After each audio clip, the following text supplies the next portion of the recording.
But there are some things that I think the whole world would love. In addition to me just having some having an honor. Demetric, add me again, brother. I don't think it's I can't see you even loading on.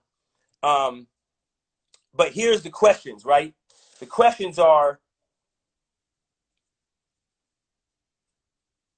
how'd you get started in tech? Demetric, join me again, brother. Let me see here. All right. You can't have your way. All right, y'all. You see the sweat starting to come. It's nerve-wracking when this technology can't work. Last week it was my voice. This week it is trying to join Demetric on. Crocker's in the building. What's up? Demetric, keep trying for a little bit. And then one more time. Hold on real quick.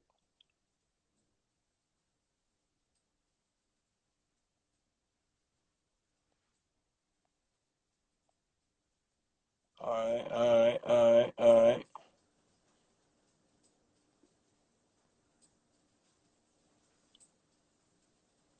Thank you, Frederick. You laughing, but I'm serious. Lord bless this. Hey.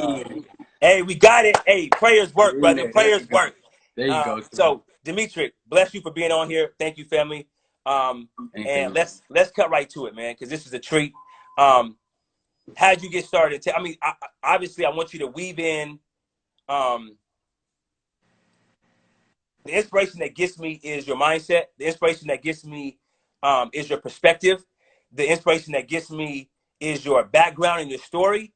And so the question is simple, but what's in you is deep. How'd you get started in tech? Yeah, I mean, you kind of gave a brief abbreviation. First of all, can y'all hear me? Thumbs up. Cool. You gave a short version of it in the intro, but I mean, essentially, man, ever since I was a kid, I love to build things, whether it be like with Legos, or I used to get 3D puzzles and I would build those, or even if I just had a deck of cards, I would try to build like an 8-story house with those cards. So I just really love to build things. And I remember in the 6th grade after winter break, one of my friends came to school and he showed us a website that he built. He said that his dad helped him build this website. And I was like, oh man, I was so intrigued and is interested in the concept that I asked him a trillion questions. Like, how long did it take? How'd you do it?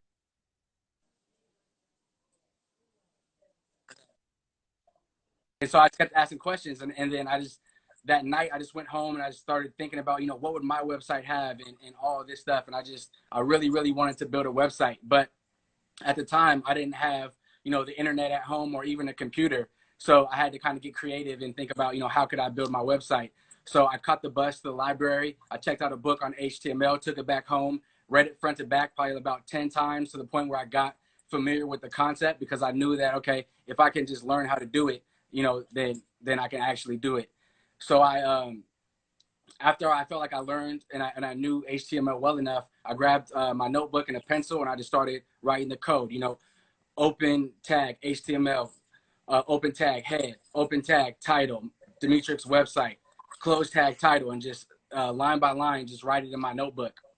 And then I would go over it. And then I would even, like, if I had a link in my notebook, like an about me link, where I said, like, click here to learn about me, I would say, okay, this would be on page 7. So I would say, okay, somebody click this, and I'll turn my notebook to page 7 real quick and go to the about me page. So I designed and organized the entire website, on that notebook. And then that next weekend, I caught the bus back to the library, and this was in the hood. So, I wasn't the only kid and the only family that didn't have a computer or internet at home. And so if you wanted to use the internet, you kind of had to go to the library. And so there were so many people at the library who wanted to use the internet that the library had a 20-minute limit, and you had to sign up on the wait list. So as soon as I got there, I would sign up on the wait list and I would go over my notes in my notebook, and then they call my name and I'd go on the computer and I would copy as much as I could, save it, and then test it, copy as much as I could, save it and test it until they kicked me off. Then I would sign up again, go through my notes, 20 more minutes, copy as much as I could, save it, and I would just do that as much as I had to until my website was finished. And that's kind of how I first got introduced to technology and how I started, like, building things. And from there, it was kind of all downhill. And the mindset really at the time was just that, you know, I think it was the biggest lesson I learned from that was that resourcefulness is more important than resources. Mm. Because my boy had all the resources that he needed and he wanted. But Mm. at the end of the day, my resourcefulness led me to being a better coder than he was and having a hotter website than he had. And so, Wow. technology just showed me that, you know, it's kind of like it's a game where the underdog can have like a fighting chance and compete with anybody. And, you know, just like, you know, like sports or whatever, you can come from nothing and be successful in that arena. And so Mm. that's why I love tech so much, because, you know, it taught me that, yo, okay, my boy he got all this other stuff. I didn't really have none of this stuff. And look, I still had a hotter website at the end of the day. I mean, so okay, so the story is powerful. You drop major bars, resourcefulness versus resources, um, you know, the grind, the innovation, all of that, right? But to me, what there's a story that I remember coming back when I was in college, coming back, and I remember you had a padlock on your door, right? Because you had to protect your own stuff even within your own home, right? Um, and so there's a degree, there's a delta that sometimes we don't understand, right? Because you came from this and tech has brought you here. Can you give us a little bit of the range, right? What has tech done for you from where you kind of are, where you were and where you are? Help us understand that picture. Yeah, I mean, tech has done so much. I mean, I can list a trillion things, but kind of like what I was just talking about, man, tech has allowed me to dream extremely big.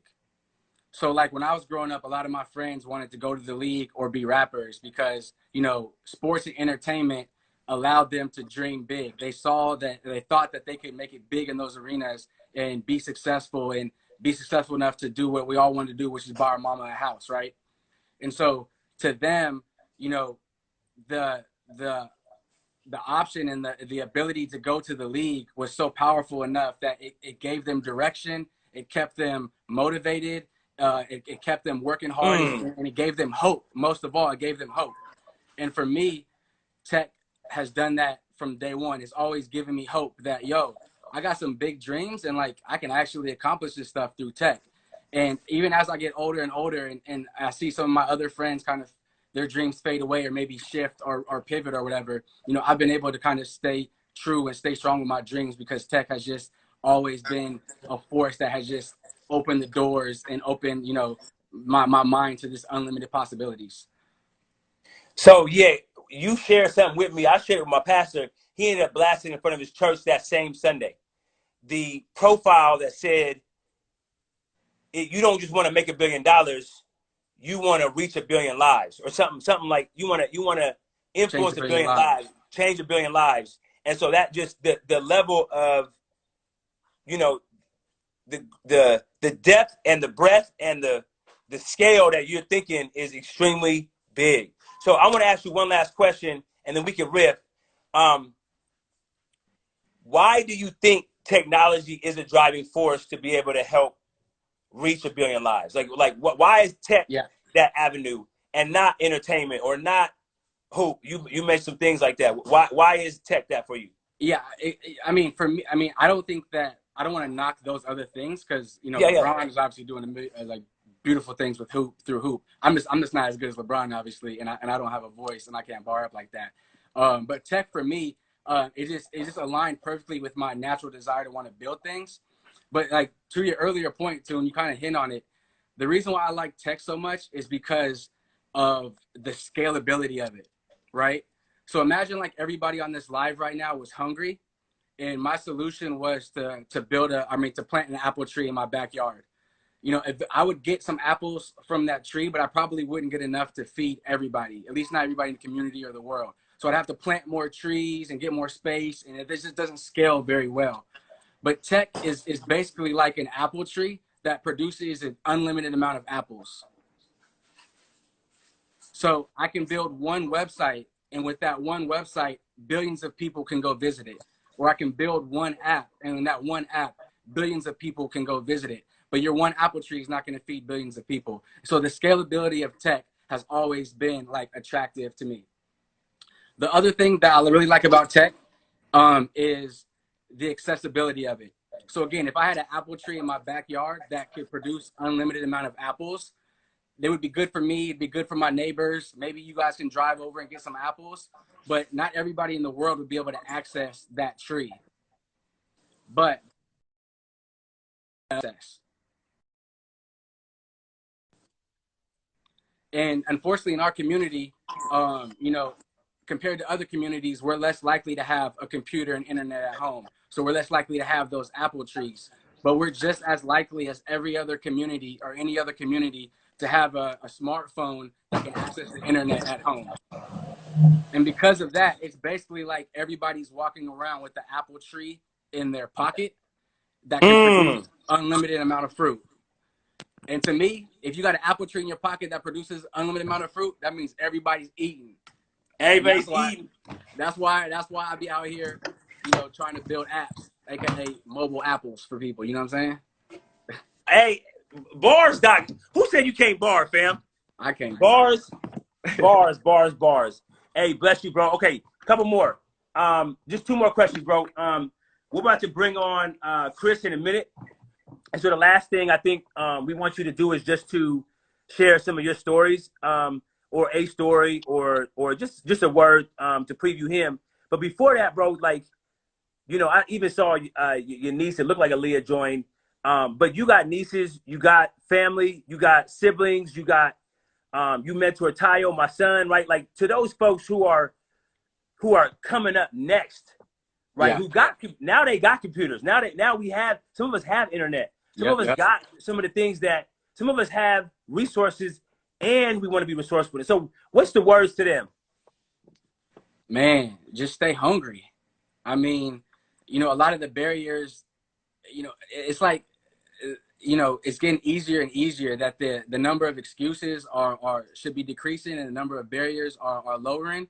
That, like, you just gotta, at this point, the main thing that's separating, you know, people who are and people who aren't is just the hunger for it. Everybody has the access to it. Everybody, you know, has the apple trees, but not everybody's picking the fruit and eating the fruit.